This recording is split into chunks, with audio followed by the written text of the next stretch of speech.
माननीय पुलिस महानिरीक्षक साहेब श्री तथा पुलिस अधीक्षक साहेब श्रीना सूचना अनुसार गैरकायदेसर हथियारोनी संग्रह तथा हेराफेरी करता ઈસમોને પકડી પાડવા તથા તેની ગેરકાયદેસર હેરફેર અટકાવવા માટે જરૂરી કાર્યવાહી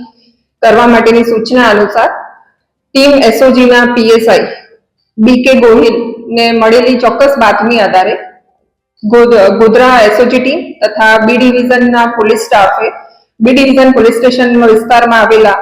ઓડા વિસ્તારમાં મુસ્લિમ સોસાયટીમાં આવેલ અહેમદ હુસૈન યુસુફ મોહન ના રહેણાંક મકાન તથા તેમના સિમલા વિસ્તારમાં આવેલી કલરની દુકાનમાંથી ગેરકાયદેસર હથિયારોનો એક જથ્થો મળી આવેલો છે, જેમાં કુલ 2 ડબલ બેરલ બંદૂકો છે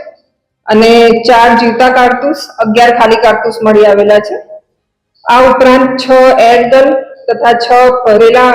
છરા ભરેલા ડબ્બા મળી આવેલા છે। આમ ટોટલ 1,33,400 નો મુદ્દામાલ કબજે કરવામાં આવેલો છે। જે 2 ડબલ બેરલ બંદૂકો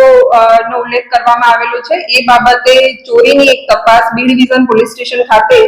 3 ફેબ્રુઆરી 2025 ના રોજ નોંધાવવામાં આવેલી હતી, જેથી આ ગુનો ડિટેક્ટ થયેલો છે અને આ જે ઈસમ અહેમદ હુસૈન યુસુફ મોહન જે આ ગુનાનો આરોપી છે તેની હમણાં ધરપકડ કરવામાં આવી છે અને એની પૂછપરછ ચાલુ છે। પૂછપરછ દરમિયાન જાણવા મળેલ છે કે રહીસ હુસેન મીઠા નામના ઈસમ થકી આ જે બંદૂકોનો જથ્થો છે